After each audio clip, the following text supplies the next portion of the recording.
أهلا بكم ومرحبا بكم في قناة شعار مملكة.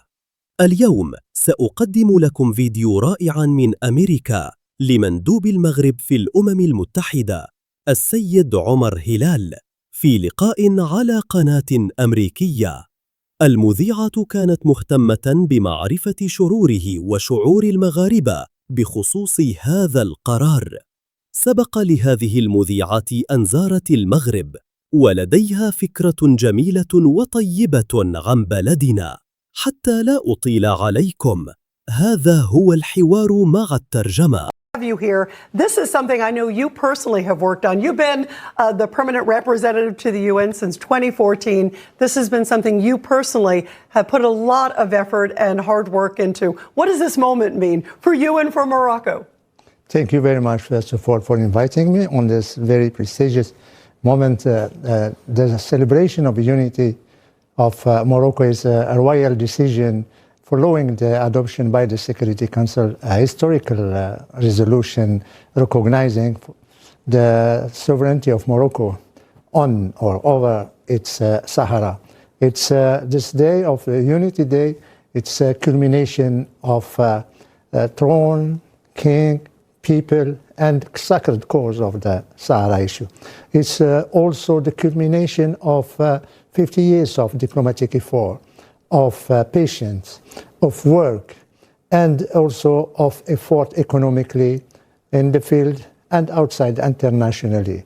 So it's a recognition of continuation, or I would say continuum, of our legitimacy since centuries, and it confirms again the principle and the act of allegiance of the population of the Sahara to the royal monarchy, the Alawite monarchy, and also the other monarchies before the Alawite monarchy. So it's celebration of joy. And what was impressive is that the population just went to the street immediately after the speech of His Majesty the King to express their joy, their satisfaction, and their happiness. And it was millions of people in the night at 10, from 10 in the evening till late after midnight. It was a real national celebration thanks to His Majesty the King, Mohammed VI, his vision for the return of Sahara, and his patience with the world till we finally have this UN recognition of our sovereignty. And I would say, I've been to Morocco. It's a beautiful country. It's amazing. I've been to Marrakesh and Tangiers and Asila. It's one of the most beautiful countries, and I think the history there is absolutely incredible. How important do you believe also, Mr. Ambassador, President Trump's role was?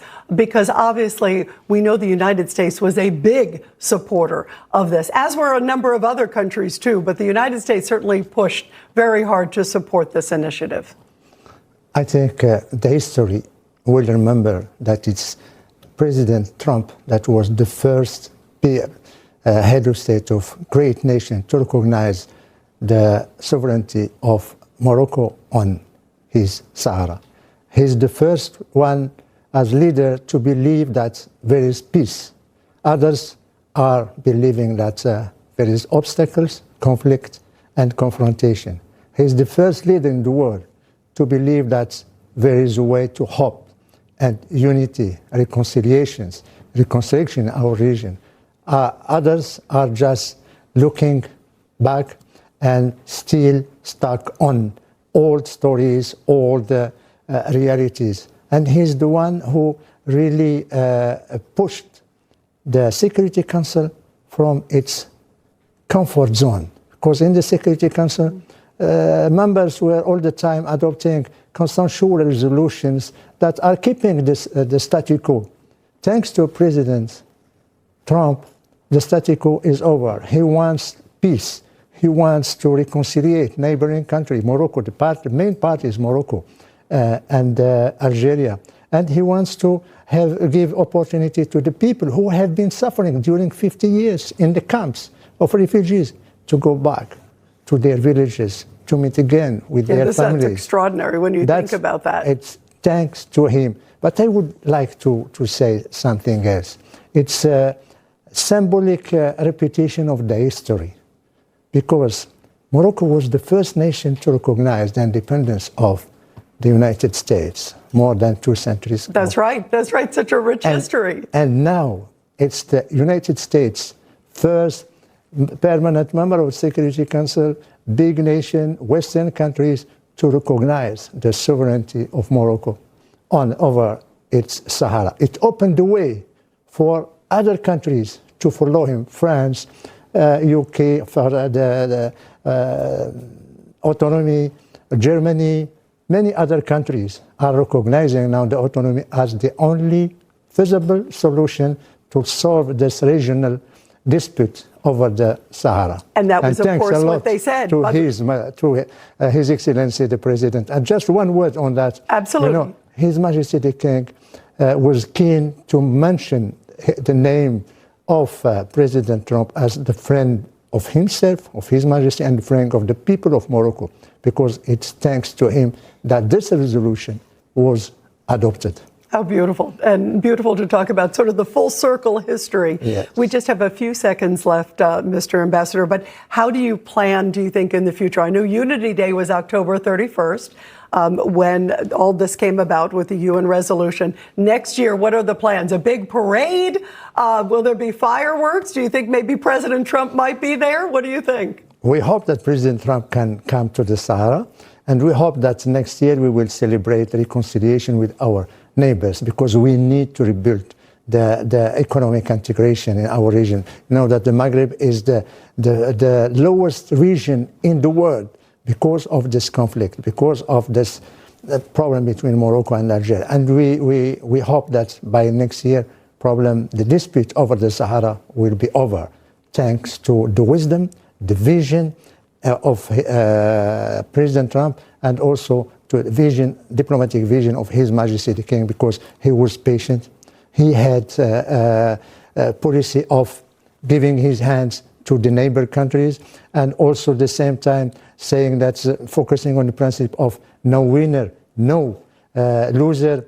But parallel to that, he was all the time, since the beginning, very firm on the defense and the abnegation of defending our territorial integrity and our sovereignty over our Sahara. Well, bravo to this great accomplishment and the dedication, as you mentioned, for more than 5 decades. This moment has happened, Unity Day, and it is truly historic. It's such an honor to have you here, Mr. Ambassador. What an honor to meet you. All the honor is for me. And I hope you will come to visit Sahara, because you told me you visited so many cities in Morocco. Yes, I love Morocco. You have to come to Laayoune and Smara, and you will see all the economic booming in this region. I can't wait to see it. Well, maybe on Unity Day, right? Inshallah, I invite you. Thank you very much. You have an invitation for next year. Well, it's a beautiful country. I hope everybody comes. It's such a beautiful place. Thank you. Thank you. Congratulations on an enormous move by you and His Majesty, and of course President Trump too as well. Thank you.